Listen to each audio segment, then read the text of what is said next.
আসসালামু আলাইকুম tiny world family, কেমন আছেন সবাই? আশা করি সবাই অনেক ভালো আছেন। আলহামদুলিল্লাহ আমরাও সবাই ভালো আছি। তো নতুন আরেকটি ব্লগ শুরু করতে যাচ্ছি। আশা করছি আপনাদের ভালো লাগবে। তো এখানে হচ্ছে বিকেলবেলা আদিয়ানের বাবা হচ্ছে গার্ডেনে কাজ করা শুরু করে দিয়েছেন। আপনারা দেখেছিলেন যে আমরা ক্যালগারি থেকে এসেছি, তারপরে হচ্ছে দাওয়াত এটা সেটা ব্যস্ততার মধ্য দিয়ে দিন যাচ্ছে। আর আমাদের পেছনে যে ব্যাকইয়ার্ডটা ছিল, যেখানে আমরা গার্ডেনিং করতাম, আসলে ওইখানে ওইভাবে সময় দিয়ে আসলে আমরা সুন্দর করে গার্ডেনিংটা করতে পারি না। আর আম্মা থাকতে একরকম মানে আম্মা করতেন বেশি আর যত্নও করতেন। এখন লাগিয়ে দিয়েছেন ঠিকই, কিন্তু আমি ওইভাবে খেয়াল করতে পারি না। তো আদেনা বাবা একটা প্রজেক্ট হাতে নিয়েছেন, আপনাদের সাথে দেখাবো পরে। আমারই আইডিয়া ছিল। তো যাই হোক, এটা ছিল অন্য আরেক দিনের ক্লিপ। আমরা দাওয়াতে এসেছি প্রিয়ার ঘরে। ও বেশ কিছুদিন ধরেই বলছিল যে ওর বাসায় যাওয়ার জন্য। দুপুরে আমরা মানে জাস্ট ঘরোয়া খাবার দাবার এগুলো দিয়ে লাঞ্চ করব। এসে আসলে ওইভাবে সুন্দর করে রেকর্ড করা হয়নি। আমরা সবাই সবার মতো করে খেতে বসে গিয়েছি। আর ফালাক আজরাক ওদেরকে আমি আগে খাইয়ে দিয়েছি আর ছেলেরা আগে খেয়ে নিয়েছেন। আর আজকের রান্না কি বলবো, মাশাআল্লাহ প্রত্যেকটা রান্না এত মজা ছিল, আমি যত প্রশংসা করব ততই কম হবে। আর এটা ছিল গরুর জিহ্বা, যেটা আমি জীবনেও খাইনি। এটা আমার লাইফের ফার্স্ট টাইম। আরও বলছিল যে আপু এটা মানে ফার্স্ট টাইম তোমার কেমন লাগছিল? তো ফার্স্ট টাইম হিসাবে আমি বলবো টেক্সচারটা একটু ডিফারেন্ট। আরও তো ভালো রাঁধুনি বলতে গেলে, মাশাআল্লাহ মজাই লেগেছে। মানে প্রত্যেকটা খাবারই মজা হয়েছিল। আর টেস্টটা আমার কাছে মনে হচ্ছিল যে বাংলাদেশে গ্রামে গেলে যেরকম মানে পাকা রাঁধুনিদের হাতে যেরকম রান্নাবান্না, ঠিক সেরকমটাই আমি টেস্ট পাচ্ছিলাম, এত মজার। আর আমরা একসাথে হলে দেখা যায় যে খাওয়া দাওয়া গল্প এগুলোতে পিকচার তোলা ভুলে যাই, কিন্তু পরে একটু মেমোরির জন্য পিকচারটা তুলে রাখা হয়। আসলে এগুলোই স্মৃতি হয়ে যায়। খাওয়া দাওয়া সব কিছুই তো মানে চলে যায়, কিন্তু এই যে পিকচার ফ্রেমে বন্দি করলে সেটা থাকে। আর এই কি বলে এটা মিষ্টিটা আমার নেইবার পারিনি গিয়েছিল ইন্ডিয়াতে, ও আসার সময় নিয়ে এসেছে। তো আমি ঘর থেকে বের হচ্ছিলাম আর ও নিয়ে এসেছে, ভাবলাম যে এখানে নিয়ে আসি ওদের সাথে একসাথে ট্রাই করব। আর এখানে উর্মি মিষ্টি নিয়ে এসেছিল, মিষ্টি ঘরের মিষ্টি। আর হচ্ছে এই পাউন্ড কেকটাও কিন্তু ও নতুন অ্যাড করেছে ওর মানে বিজনেসে, আপনারা চাইলে অর্ডার করতে পারেন।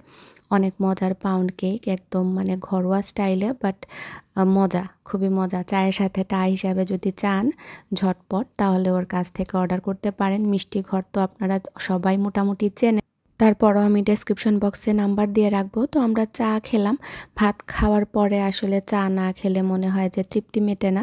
তো এখন হচ্ছে আমরা হাঁটতে বের হয়েছি, অ্যাকচুয়ালি হাঁটতে না, আমরা যাচ্ছি হচ্ছে একজন খালার বাসায়। আমার যে গাছ মেলা হয়েছিল সেখানে যিনি একজন খালা আর কি, যার উৎসাহে আমার এই গাছ মেলাটা শুরু, উনি প্রথম দিকে একদম উৎসাহ দিয়েছিলেন। ইভেন এই বছরে বলেছিলেন যে কি খবর, মানে ফার্স্ট ইয়ার উনি আমার সাথে ছিলেন, দেন এই বছর ফোন দিলেন যে আবার হচ্ছে কি না। কারণ আমি ভুলেই গিয়েছিলাম আসলে গাছ মেলা করব কি করব না, দ্বিধায় ছিলাম। আর ভুলেও গিয়েছি, যেটা বললাম ব্যস্ততার কারণে। তো উনার উৎসাহ পেয়ে আমি গাছ মেলাটা করেছি আর আলহামদুলিল্লাহ অনেক সাকসেসফুলও হয়েছিল। তো খালা বলছিলেন যে তুমি লাস্ট ইয়ারও বলেছিলে এসে ঘুরে যাবে, আর যা আসোনি, তো এবছর এখানে পিয়ার বাসায় আসলে এসো, কারণ একদম ওয়াকিং ডিস্টেন্স ওনার বাসাটা। তো ভাবলাম যেহেতু এখানে এসেছি একটু খালার গার্ডেনটা ঘুরে আসি। খালার মাশাল্লাহ অনেক কাস্টমার অলরেডি বলছিলেন যে ডাঁটা শাক এগুলো ওনার বাসা থেকে মানুষ এসে এসে নিয়ে যান। তারপরও যারা আছেন তারা চাইলে আমাকে নক করতে পারেন বা কমেন্ট করতে পারেন, আমি ডেসক্রিপশন বক্সে ওনার নাম্বার দিয়ে দিব। বাসা থেকে গিয়ে আপনারা গার্ডেনের সবজি টবজি তুলে নিয়ে আসতে পারবেন আর কি। বা উনি দোকানেও কিন্তু সাপ্লাই দেন। আমার কাছে আসলে এরকম গার্ডেন দেখতে ভালোই লাগে, যদিও বা আমি গার্ডেন করি না, কিন্তু দেখতে ভালো লাগে। বা যখন ফসল ধরে গাছে ফল ধরা জিনিসটা দেখতে সুন্দর লাগে। তো মাশাল্লাহ খালার অনেক সুন্দর একদম করে করেছেন। তো প্রথমে আমি রেকর্ড করিনি, ভাবছিলাম যে আল্লাহ যদি উনি পারমিশন দেন না দেন আর কি, বা অনেকে ভয় পায় আসলে নজর লাগা বা এটা সেটা। তো খালা বলছিলেন আরে না, মানুষ প্রত্যেক দিনই আসে, নজর লাগার কিছু নেই, এটা বরং ভালো যে সবাই দেখবে জানবে বা খুশি লাগে আসলে। আমার কাছে মনে হয় নজর এমন একটা জিনিস যে কারোর দিকে বদনজরে তাকালে হয়তো বা কোনো খারাপ উদ্দেশ্য নিয়ে বা বদনজর আছে এটা বিশ্বাস করি, কিন্তু মনে হয় যারা ভালো মানুষ তারা অন্যের ভালো দেখলে খুশি হয়, ভালো নজরে দেখে। আর মাশাল্লাহ বললে ইনশাল্লাহ কিচ্ছু হবে না। তো খালার এখানে মেহেদি গাছও দেখলাম, আর পরে লেবুর গাছ, ভালোই লাগছিল। আর এখানে এসেও মনে হচ্ছিল বাড়ি বাড়ি একটা ভাইব, ওনার ছেলের বউরা এসে আমাদেরকে ফ্রুটস কেটে দিয়েছেন, তারপর বাচ্চারা অনেক সময় খেললো। তারপরে আমরা প্রিয়ার বাসায় গিয়ে তারপরে রেস্ট টেস্ট করে বাসায় চলে এসেছি। আর এখানে হচ্ছে আদিয়ানের বাবা ফালাক আজরাকের জন্য স্যান্ডবক্স বিল্ড করছেন। আমি অর্ডার করেছিলাম, আসলে চাচ্ছি যে ব্যাকইয়ার্ডে সামারে যাতে ওরা সুন্দর করে এনজয় করতে পারে। আর সব থেকে আরও একটা বড় কারণ আছে, যেটা হচ্ছে আমার বাসায় মেহমান আসছেন। মেহমান না, আপনারা হয়তো জানেন বা অলরেডি বুঝেও গিয়েছেন, আমার ছোট বোন বুশরা আসছে ইংল্যান্ড থেকে। আপনাদের অনেক দিনের কাঙ্ক্ষিত মানে গেস্ট যদি কেউ থাকে আমার ব্লগে, আপনারা শুধুই কমেন্ট করতেন যে বুশরা আপু কবে আসবে, বা আপু তুমি বুশরা আপুর বাসায় কেন যাও না। কারণ আমাদের অনেক ভিউয়ার্স আছেন যারা কিনা এত সহজ সরল, মানে বুঝেনি না যে আমরা দুই বোন কোথায় থাকি। আমাকে অনেক সময় বলেন আপু তুমি এত জায়গায় ঘুরতে যাও, মানে তুমি বুশরা আপুর বাসায় কেন যাও না। আসলে জীবনটা এরকমই, মানে বললেই অনেক জিনিস হয়ে যায় না, অনেক সময় পরিবেশ পরিস্থিতির শিকারে অনেক জিনিসই হয়ে ওঠে না। আমি হয়তো বা ঘুরতে পারি, এখানে সেখানে যেতে পারি, কিন্তু আসলে যেটা বললাম এক এক সময় এক এক রকম সিচুয়েশন থাকে, তো সব মিলিয়ে আসলে সম্ভব হয় না। আর আমি থাকি আমেরিকাতে, আর ও থাকে ইংল্যান্ডে। তো অনেকেই জিনিসটা বুঝেন না, মনে করেন আমেরিকার ভেতরেই মনে হয় বুশরা থাকে বা আমার মানে পাশেই থাকে, আমি যাই না। ইভেন আমার চাচাতো বোনের বিয়েতেও অনেকেই কমেন্ট করেছেন আপু তোমার আম্মা কই, ভাই কই, বুশরা আপু কই। বুশরা থাকে লন্ডনে, মানে আমার এখান থেকেই 8 ঘন্টা দূরে, আর আমি ক্যালগেরিতে গিয়েছি অ্যানাদার 8 আওয়ার্স। মানে বললেই আসলে সবসময় সব কিছু হয় না। যেহেতু ও আমার বাসায় আসবে, তো এটা সম্ভবই না একসাথে 2টা ট্রিপ প্ল্যান করা, বা ওর বাচ্চাদের স্কুল আছে, বা আমার আম্মার ভাইয়ের ওনাদের একটা লাইফ আছে, কাজকর্ম আছে। তো সব মিলিয়ে আসলে তো সব সময় সব কিছু সম্ভব হয় না, কিন্তু ইচ্ছা তো হয় অনেক জিনিসই করার, অনেক জিনিসই করতে হয়, বা জীবনের তাগিদে আসলে অনেক জিনিসই সম্ভব হয় না। তো যাই হোক আলহামদুলিল্লাহ ফাইনালিও আমার বাসায় আসছে।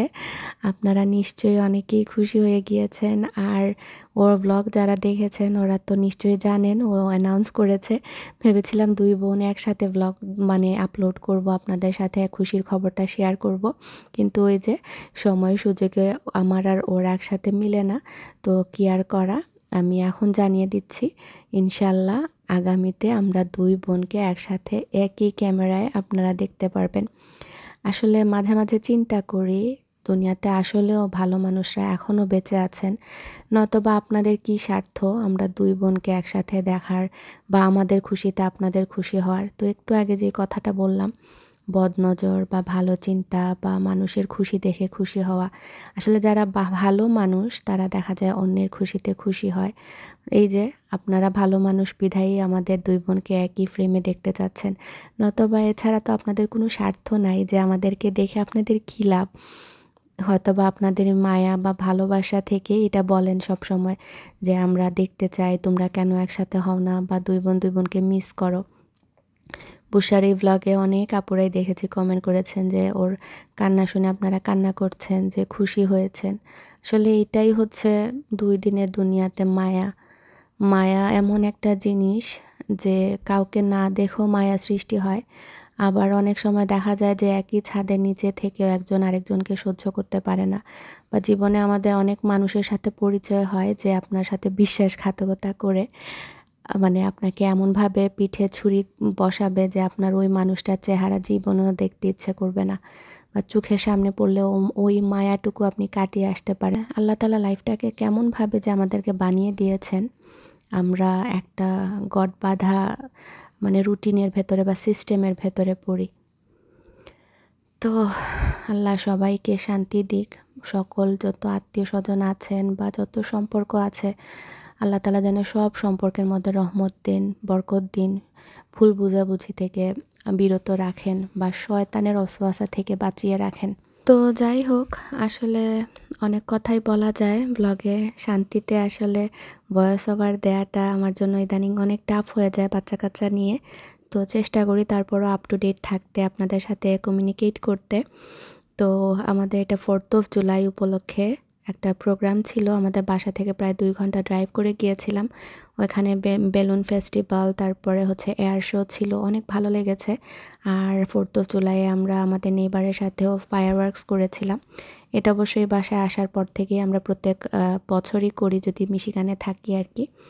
তো দেখা যায় ওনাদের সাথে আমরা শেয়ার করে আর কি একসাথে কিনে ফেলি, দেন টাকা স্প্লিট করে দিয়ে দেই, মজাই লাগে। তো বাসা আসলে চাচ্ছি যে একটা একটা করে কাজ আগিয়ে রাখতে, যেহেতু বুশরা আসবে অনেক এক্সাইটেড লাগছিল, কারণ এই দিনটার অপেক্ষায় ছিলাম আজকে প্রায় 6 বছর ধরে। প্রত্যেক বছরই ভাবি যে হয়তোবা আমি যাব, নয়তোবা ও আসবে, কিন্তু আমাদের প্ল্যানিংটা আসলে ওইভাবে হয়ে ওঠে না, যেহেতু জুলাই মাসে গিয়ে ওদের মানে বাচ্চাদের স্কুল বন্ধ হয় আর আমার বাচ্চাদের জুনে।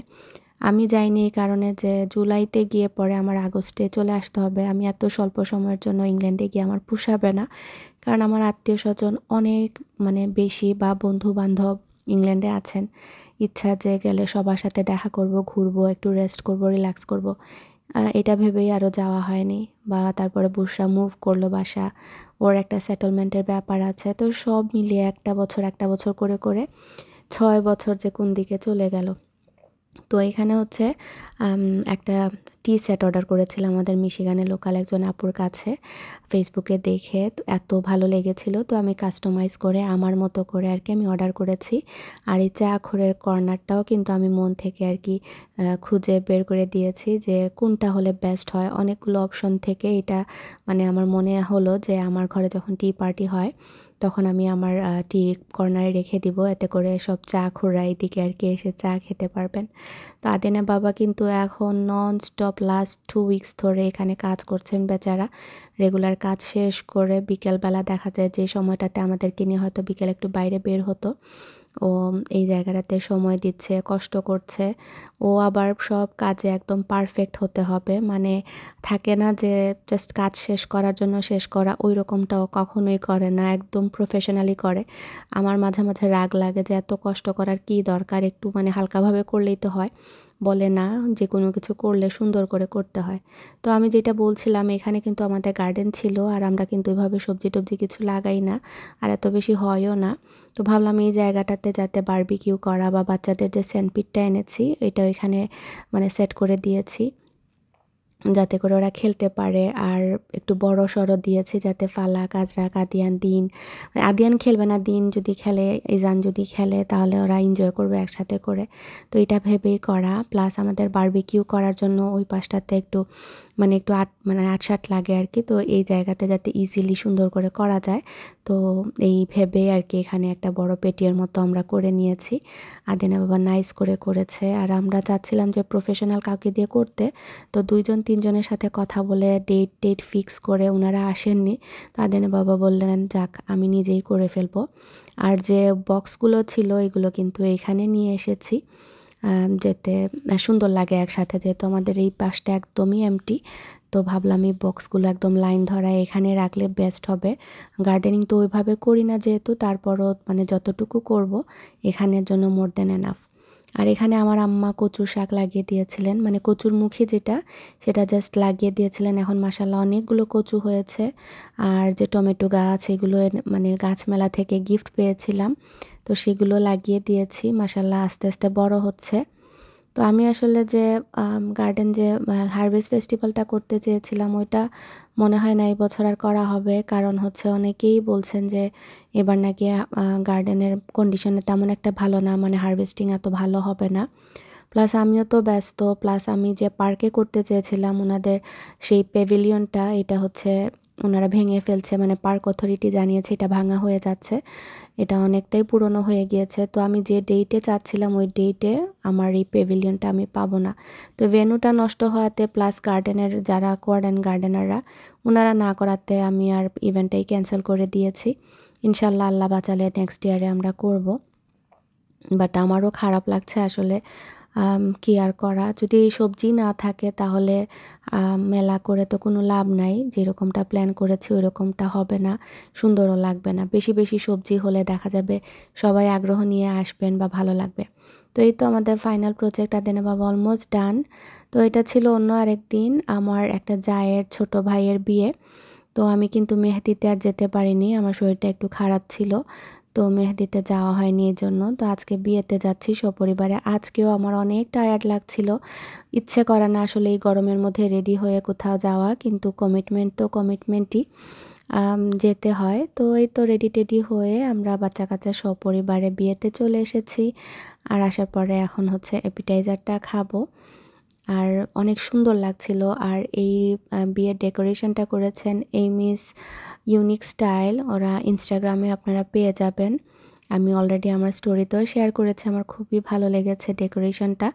মিশিগানে আসলে এখন অনেক সুন্দর সুন্দর ইভেন্ট প্ল্যানাররা আছেন যারা কিনা খুব সুন্দর করে বিয়ের জিনিসপত্র ডেকোরেশন করেন। তো আমি কিন্তু হাতে মেহেদিও পরছিলাম, আর এত সুন্দর কালার এসেছে, এত ডার্ক হয়ে। অর্গানিক মেহেদিতে এত সুন্দর কালার আসে আমি আসলে এই ফার্স্ট টাইম, আমার এত ভালো এক্সপিরিয়েন্স হয়েছে। এটারও লিঙ্ক আমি ডেসক্রিপশন বক্সে দিয়ে দিব। ওর একটা ছোট বোন মেহেদি পড়ায় আর কি। তো মেলাতে গিয়েছিলাম, আমি আমার টাকা দিয়েই কিনেছি, যেহেতু আমার ইচ্ছে হয় যে ছোট ছোট বিজনেসকে আমি সাপোর্ট করি। ওরা তো টাকা নিতে চায় না, বলে না আপু আপনি নেবেন, বাট আমি সব সময় চেষ্টা করি জোর করে, মানে আমি চাই না যে কারো মানে বিজনেস আমার জন্য যে জাস্ট প্রমোট করবো এই জন্য ফ্রি পাবো, বা এই মেন্টালিটি না, আমি এখনও হতে পারিনি। আমার মনে হয় আমি রেগুলার একজন কাস্টমার, আমি এরকমই থাকতে চাই। তো যাই হোক, আমি ডেসক্রিপশন বক্সে আজকে যে যে জিনিসগুলোর বা নাম নিয়েছি সবগুলোই আপনাদের সাথে শেয়ার করব ইনশাল্লাহ। যদি মনে করেন আপনাদের দরকার আপনারা দেখে নেবেন। আর কেটারিং সার্ভিসেও আজকে ছিলেন কাজী ভাই, আমাদের হেগল ভাই। উনিও আমাদের ফ্যামিলি ইভেন্টে দেখা যায় কেটারিংটা করেন সব সময়। মাশাআল্লাহ ওনার চাটটা বিশেষ করে খুবই মজা হয়। তো আজকের মতো এতটুকুই, সবাই ভালো থাকবেন। আসসালামু আলাইকুম।